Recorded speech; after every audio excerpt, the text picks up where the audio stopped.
Bir sıra şəxslər ömürlük həbs olunublar. Belə ki, Bakı Hərbi Məhkəməsində Ermənistan vətəndaşlarının davam etdirilən məhkəmə prosesində təqsirləndirilən şəxslərə hökm oxunur. Hökmə əsasən təqsirləndirilən Arayik Harutyunyan, Levon Natsakanyan, David Manukyan və David Babayan qəti olaraq ömürlük azadlıqdan məhrum etmə cəzasına məhkum olunublar.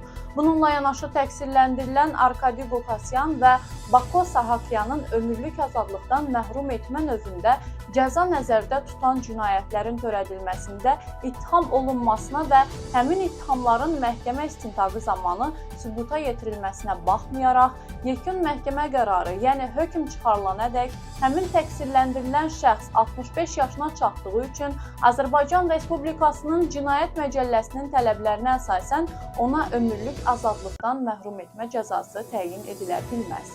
Hökmə əsasən təqsirləndirilən Arkadi Qukasyan və Bako Sahakyan qəti olaraq 20 il müddətinə azadlıqdan məhrum etmə cəzasına məhkum ediliblər. Xatırladaq ki, məhkəmə prosesi 2025-ci ilin yanvarın 17-sində başlayıb.